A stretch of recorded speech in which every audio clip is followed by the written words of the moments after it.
Hi guys! Today, magluluto naman tayo ng masarap na Bicol Express. Tara, magsimula na tayo! So guys, bago pala natin simulan ang video na to, siguraduhin niyo muna na napindot niyo na ang subscribe button at mag-comment kayo na I subscribe at personal kong tutugunan ang inyong mga komento. At heto ang mga sangkap na gagamitin natin. Meron tayo ditong baboy, gata, green chili, bagoong, sibuyas, bawang, pamintang pino, at gagamit din tayo dito ng mantika. So guys, sa isang lutuan, maglalagay lang tayo dito ng mantika. At once na mainit na ang ating mantika, pwede na nating gisain ang ating sibuyas.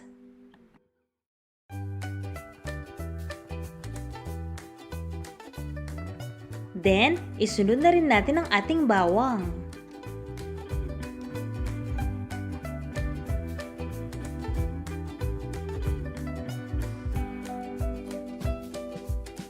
Sunod nating ilagay ang ating paminta.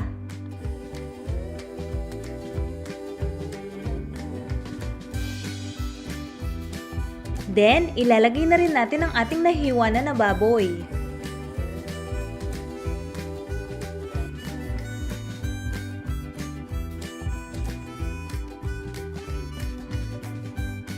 Parituhin at tatakpan lang natin ito at lulutuin ng mga ilang minuto.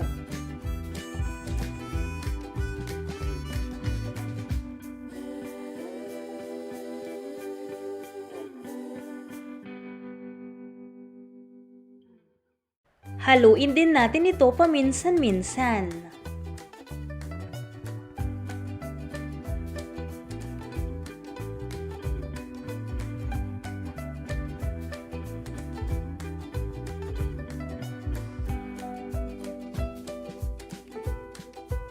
Prituhin natin ang ating baboy hanggang sa lumabas ang mantika nito.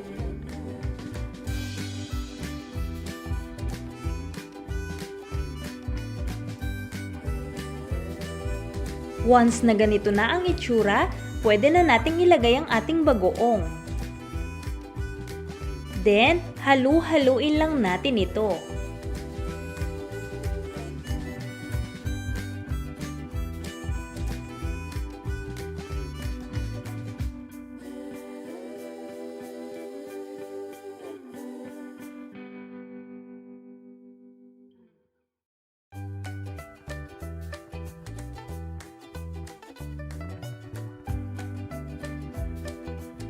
Sa puntong ito, pwede na nating ilagay ang ating gata.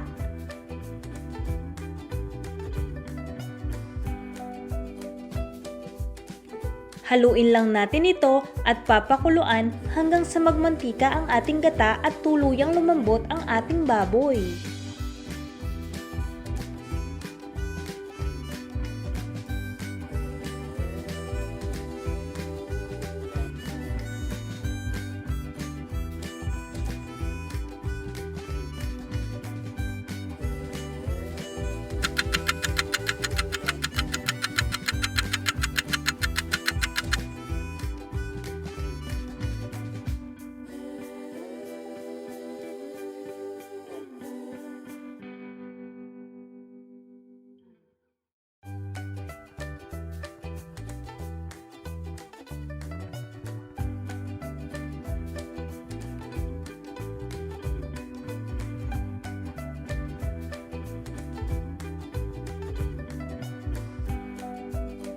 Once na medyo nagmantika na ang ating gata, pwede na nating ilagay ang ating green chili.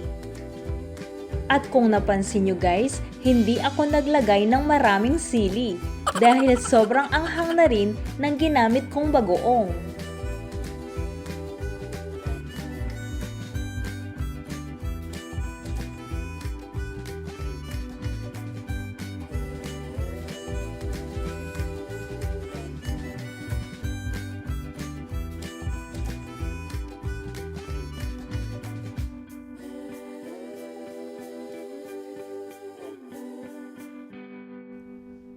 At pagkatapos ng mga ilang minutong pagluluto, pwede na natin itong iserve. At heto na guys ang ating masarap na Bicol Express. Bon appetit!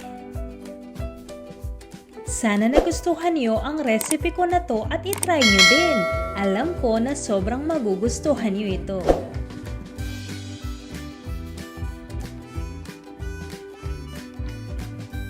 I hope you guys enjoy this video and please make sure to thumbs up, subscribe, and hit the notification bell for more updates. Thank you so much guys for watching. See you in my next video. Bye!